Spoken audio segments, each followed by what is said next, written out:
오늘 우리가 읽은 누가복음 5장 1절 말씀부터 11절 말씀까지는 예수님으로부터 첫 부름을 받은 제자들, 그리고 예수님의 부름을 받고 따라 나선 사람들에 관한 그런 이야기가 기록되어지고 있습니다. 오늘 이 이야기는 약간 수채화 같은, 풍경화 같은 그런 모습처럼 묘사되어지고 있는 것을 볼 수 있습니다. 첫 시작의 말씀 속에서 보면 이곳에 가면 이곳에 소풍을, 도시락을 싸가지고 소풍을 갔으면 참 좋았겠다. 물론 이 현장의 모습 속에서도 그런 모습으로 나왔던 사람들이 있었을 것이라 생각이 되어집니다. 예수님이 게네사렛 호숫가에 있을 때 사람들이 예수님으로부터 말씀을 듣고자 예수님께 몰려들었다고 성경은 시작하고 있습니다. 예수님이 어부들이 고기잡이를 끝내고 그물을 정리하는 한 배에 오르셨어요. 그 배는 시몬의 배입니다. 우리가 잘 아시다시피 베드로라 부르는 사람이었습니다. 예수님은 이미 시몬을 잘 알고 있었습니다. 오늘 본문 앞에 나오는 누가복음 4장 38절 이하에는 예수님이 시몬의 집에서 열병을 앓던 시몬의 장모를 고친 이야기가 나오고 있습니다. 배에 올라가서 거기 모인 사람들에게 하나님의 말씀을 전하신 예수님은 시몬에게 이렇게 말씀합니다. 깊은 데로 가서 그물을 내려 고기를 잡으라. 그렇게 말씀하고 있습니다. 매우 비상식적인 말씀이었고, 우리가 바로 앞전에 말씀드렸던 것처럼 예수님께 말씀을 들으려 사람들이 모여들었을 때 예수님이 시몬의 배에 오르기 전 시몬의 배에서 그들이 하던 일들은 이미 모든 조업을 마쳤고, 그리고 다음 조업을 위해서 그물을 싣고 있었다. 그렇게 성경은 말씀하고 있습니다. 또한 예수님의 본 직업은 목수였습니다. 게네사렛 호숫가에서 일평생을 살았던 시몬은 매우 전문가였다는 것을 볼 수 있는데, 이 말씀은 고기를 잡는 데의 전문가는 예수님이 아니라 시몬이라 불리우는 베드로였다는 것이죠.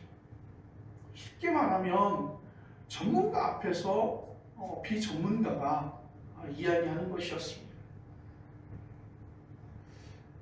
시몬은 선생님인 예수님의 말씀을 아주 정중하게 거절해야 했습니다.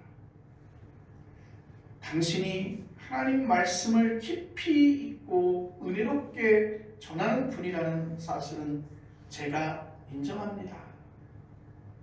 그러나 고기잡이만큼은 제게 맡겨주십시오. 저는 이곳의 전문가입니다.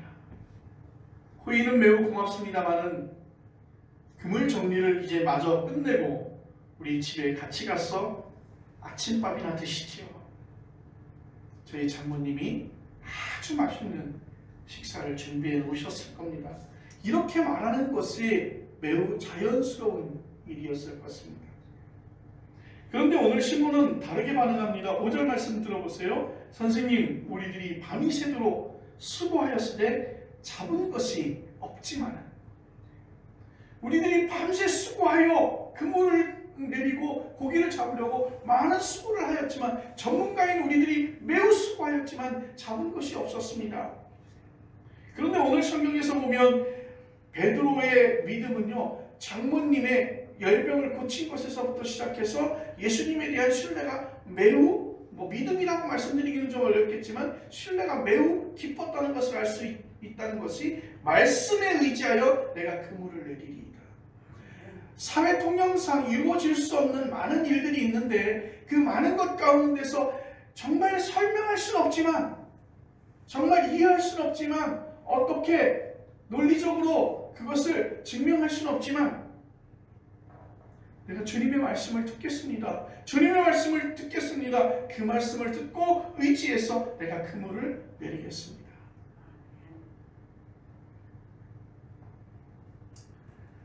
예수님을 향한 시몬 베드로의 신뢰는 매우 깊었던 것을 볼 수 있습니다. 여러분 생각해 보십시오. 밤새도록 고생만 하지 않았습니까? 얼마 전에 아내랑 같이 TV를 잠깐 보는데 거기에서 조업을 하고 있는 그런 외국인 어부들의 모습을 볼 수 있는데요. 한 방 한 방 올라올 때마다 거기에 고기가 어떻게 잡히는지에 대해서 그들이 얼굴색이 바뀌는 거예요. 선장은 선장대로, 조타수는 조타수대로, 조업하는 사람들은 조업하는 사람대로 그렇게 생각이 바뀌는 거예요. 왜요? 조업을 나가려고 하면 그만한 비용이 발생을 하겠죠. 그런데 그만한 비용을 발생하는데 최소한 어느 정도를 잡아야 그들이 수지타산이 맞을 것인데 뻔한 것 아니겠습니까? 여러분 밤새 고기를 잡기 위해서 그렇게 열심을 다해 수고했던 그들이 빈 그물을 가지고 이제 서 있는 자리에서 아무것도 얻을 수 없었던 그 자리에서 빨리 집에 들어가 쉬어야 할 순간에 다시 그물질할 리가 없습니다. 오늘 저는 이 시몬 베드로의 이 진술이 그날 하루의 상황만을 가리키는 것이 아니라 자신의 인생 전반에 대한 고백이라고 생각합니다. 평생 고기를 잡으면서 살았습니다. 앞으로 아들, 딸 낳고 행복한 가정을 꾸려야 합니다. 이를 위해서 가능한 한 고기를 더 많이 잡아야 되겠지요. 문제는요, 삶의 궁극적인 의미입니다. 밤이 새도록 수고했으나 아무것도 남은 것이 없는 인생이죠. 세월을 살아오다 보면 무엇 때문에 수고했는지는 모르지만, 무엇 때문에 바빴는지는 모르지만, 무엇 때문에 이렇게 나이가 들었는지는 모르지만 그렇게 수고했고 그 수고한 것에 대해서 뒤돌아봤을 때 내가 이룬 것이 없을 때, 이렇게 수고했으면 노후가 보장이 되어지고 자식도 잘 키워서 일가를 이루고 건강도 괜찮고 즐겁게 인생을 즐기기만 하면 되는데 그렇지 못한 경우들이 많습니다. 스스로 행복하다고 생각하고 다른 사람에게도 그렇게 말하기가 참 어렵습니다. 밤새도록 수고하였으나 잡은 것이 없다는 시몬의 고백이 매우 정확하고 더 솔직할 것입니다. 사람들은 이런 시몬의 고백을 인정하면서 자기 인생이 부정될까 두려워 이런 사태를 아예 외면하지요. 루이스의 말이 인상 깊습니다. 죽음을 대하는 태도는 세 가지밖에 없다고 봅니다. 죽음을 갈망하거나 두려워하거나 무시하거나. 현대인들은 세 번째 것을 건강한 태도라고 부르지만 사실 그것은 셋 중에서 가장 불안정하고 위험한 태도입니다. 죽음을 맞이하는 태도에서 무시하는 것은 가장 불안정하고 위험한 태도라는 것이죠. 시몬은 호수 깊은 데로 가서 그물을 내렸습니다. 말씀에 의지하여. 그런데 밤새 그 게네사렛 호숫가의 전문가라고 하는 그들이 밤새 그물을 내려서 고기를 낚지 못했지만 놀랍게도 그들이 내린 그물에는 찢어질 정도로 고기가 많이 잡혔다고 합니다. 그래서 다른 배에 있는 친구들을 불렀어요. 그 친구들의 힘도 함께 합쳐야 될 정도였습니다. 그리고 두 배가 만선이 되었습니다. 이제 그들은 대박을 친 것입니다. 그리고 동네 사람들 집으로 초대해서 잔치를 벌이면 되는 거예요. 오늘 우리는 정말 많은 고기를 낚았다. 아니면 동네 사람들에게 예수님 말씀에 순종하면 누구든지 고기를 많이 잡을 수 있다고 그렇게 말씀하셨어요. 요즘으로 말하면 시몬 베드로가 때 당시의 교회를 거기다 세웠으며, 그리고 예수님의 말씀을 순종하면 여러분 이런 놀라운 일이 벌어집니다. 거기에서 고기 잡는 어부들은 아마 그 교회에 다 등록했을 거예요. 그러나 시몬은 엉뚱한 행동을 하는 것을 볼 수 있습니다. 8절이 그 말씀을 이렇게 전하고 있습니다. 시몬 베드로가 이를 보고 예수의 무릎에 아래에 엎드려 이르되 주여 나를 떠나소서 나는 죄인이로소이다.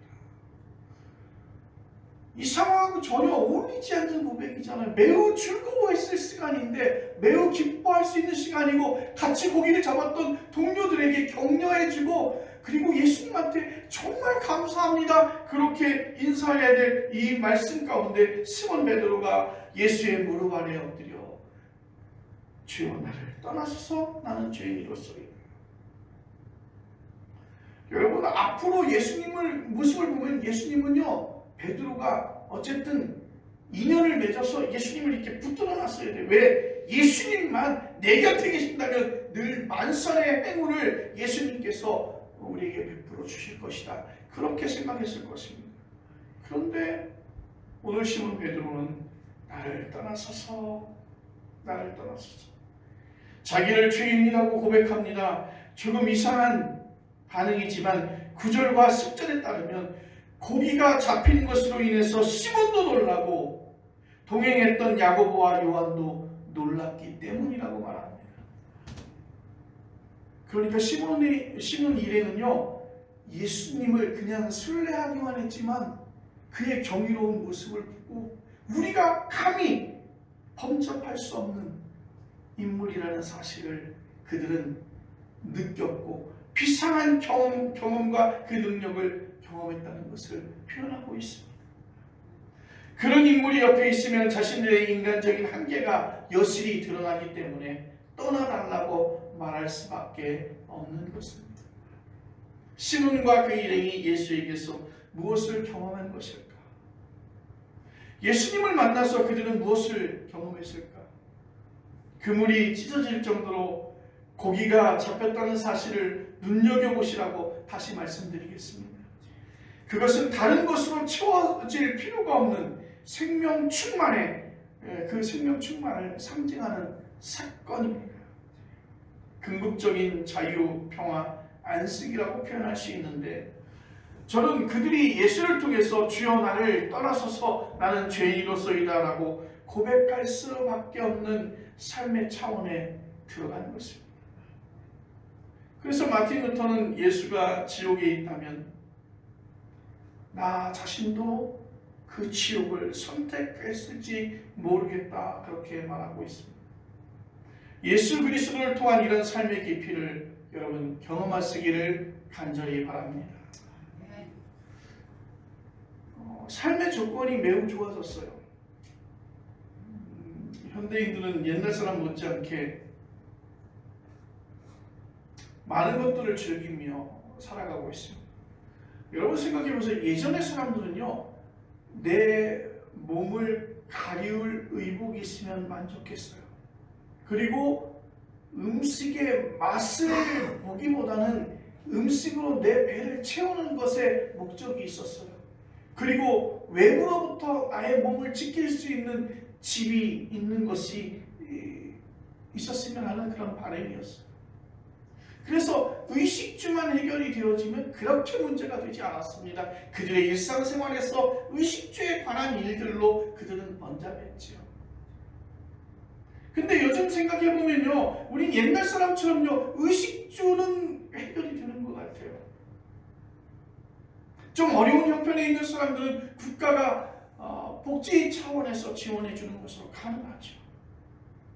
그런데 그렇게 옛날 사람들보다 훨씬 더 안락한 생활을 하는데도 불구하고 많은 사람들은 육체적으로는 피곤치 않지만 정신적인 건강에 어려움을 겪고 살아가고 있습니다. 기질적으로 나타나기도 하지만 삶의 과정에서 그런 상처를 입기도 하죠. 정신과 약물 치료가 필요한 사람은 받아야 합니다. 심리치료도 받아야 합니다. 개인 상담이나 집단 상담의 도움도 받아야 합니다. 이런 일에는 정신과 의사나 철학자 또는 사람의 마음을 잘 읽어내는 종교인들도 한 몫을 담당하고 있습니다.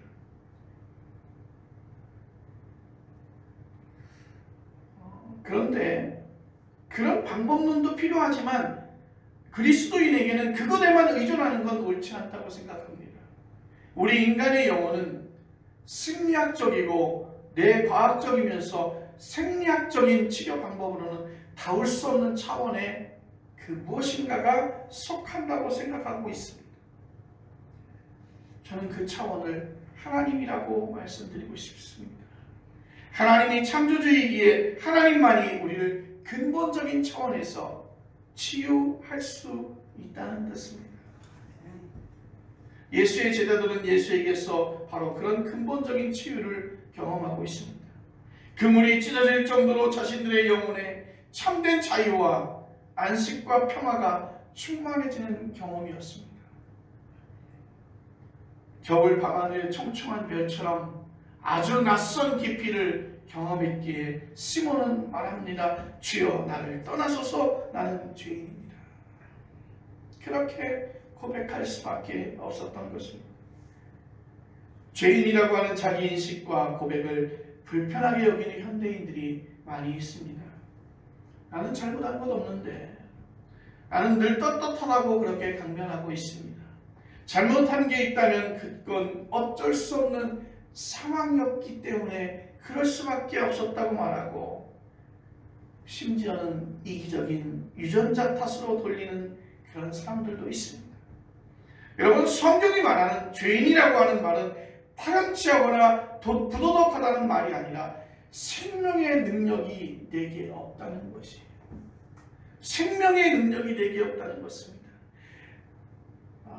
쉽게 표현하면 하나님께서 사람을 창조하셔서 그 코에 생기를 불어넣으셨는데, 그 생기를 불어넣으신 후에 생명이 되었더라 말씀하셨는데 그 생명이 없다는 거예요. 생명의 능력이 없다는 것입니다. 이런 피조물로서 숙명적인 한계를 눈치챈 사람들이 목사나 신부나 승려나 철학자나 과학자나 시인이나 정치인이나 모두 자신을 죄인이라고 고백하죠. 자기를 부정하고 자기를 낮춥니다. 그래서 궁극적으로 악을 악으로 갚지 않습니다. 여러분, 정의롭지 않아도 괜찮다거나 불의에 항거하는 일이 잘못이라는 뜻이 아닙니다. 싸울 때 싸우더라도 자기가 생명과 진리의 세계에서 무능력한 사람이라는 사실을 인정해야 하는 것입니다. 그 사람은 싸우더라도 잘난 척하면서 싸우지 않고 매우 부끄러워하면서 싸웁니다. 예수님 버전으로 바꾸면 예할 때에는 예라는 말만 하고 아니오 할 때는 아니오라고 하는 말만 하면 되는 것입니다. 가이사의 것은 가이사에게, 하나님의 것은 하나님께 드리기만 하면 되는 것이죠. 속된 표현으로는 어떤 것에 따라서 우리가 나의 생각과 나의 의지를 표현하지 않는 것, 그래서 주님 앞에서 잔머리를 굴리지 않는 것입니다. 자신을 죄인의 생명의 무능자로 인식하고 고백하기는 말처럼 쉽지 않습니다. 오늘 본문에서 두 번이나 반복해서 표현된 놀라움이 이에 해당하는데, 자신들이 전혀 예상하지 못한 예수의 현상 앞에서 놀라워할 수밖에 없었습니다. 여러분의 일상에서 놀라움을 얼마나 자주 그리고 얼마나 강렬하게 경험하시고 계십니까?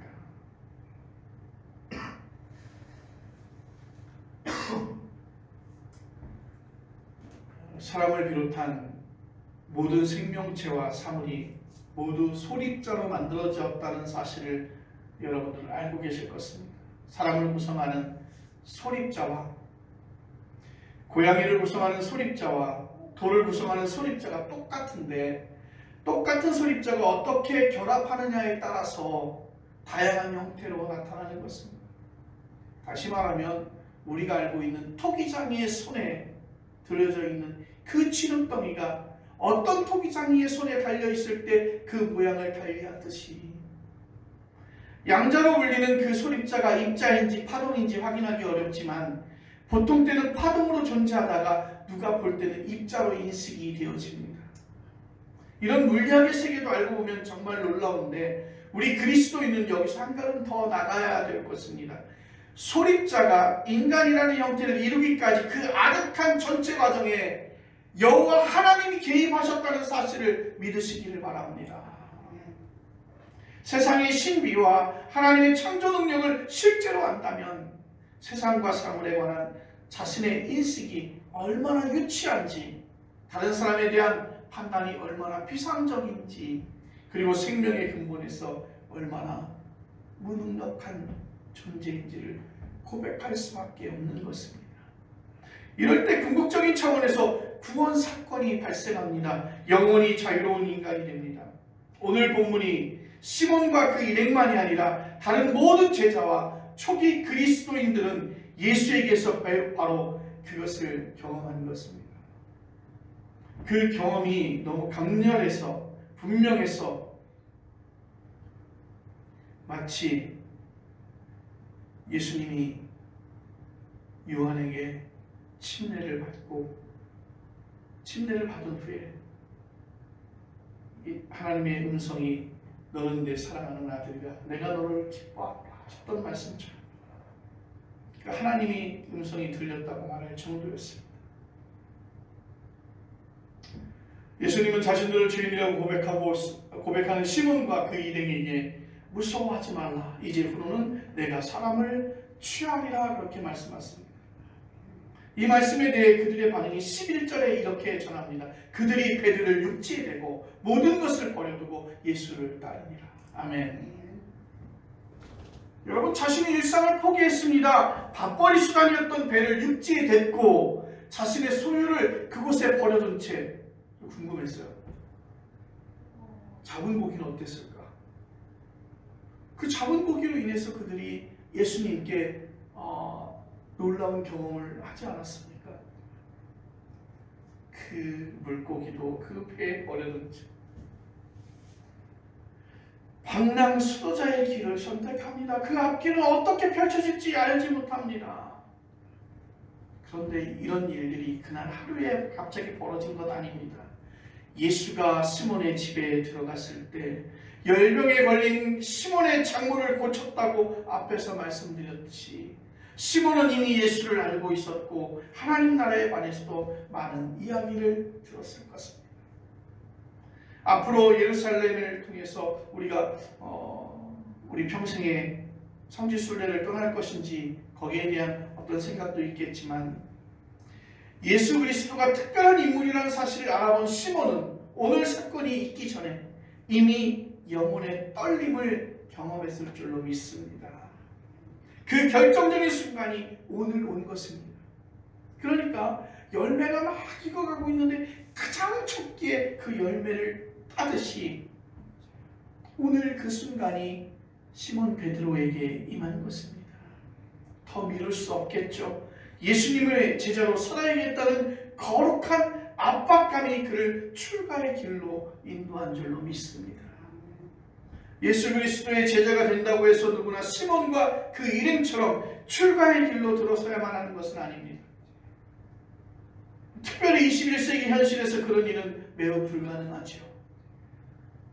지난 기독교의 역사에서 출가한 이들보다는 그냥 자기 일생을 살아가면서 살았던 그리스도인들이 훨씬 더 많습니다. 모두 출가한다면 누가 세속의 삶을 책임질 수 있겠습니까?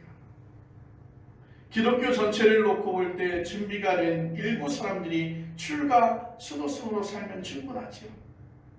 그러나 본질적인 차원에서 우리는 모두 예수 그리스도의 제자이기에 오늘 본문에서 나온 시몬과 그 일행이 선택한 삶의 방향성만은 유지해야 될 줄로 믿습니다. 저는 제가 여기서 제가 수도승이라고 이름 붙이고 싶습니다. 수도승이라고 하는 말은 구도적인 사람, 그런 의미를 가지고 있죠. 세속의 일상에서 구도적으로 사는 제가 수도승, 그런 삶의 방향성이 없으면 우리는 유명무실한 그냥 그리스도인이 되어지고 인생을 그렇게 살고 끝내고 말 것입니다. 그게 자기 삶의 분량이라고 생각하는 분들도 그렇게 살아가는 것입니다. 그런 분들도 하나님의 은혜를 경험할 것입니다. 그러나 우리가 그런 마음처럼의 그 방향성을 흉내내기까지라도 한다면 매우 복될 것입니다. 오늘 그 방향성을 시몬과 그 일행의 행동에서 찾을 수 있습니다. 앞에서 짚은 대로 그들은 배를 육지에 들고 모든 소유를 버려두고 예수를 따랐습니다.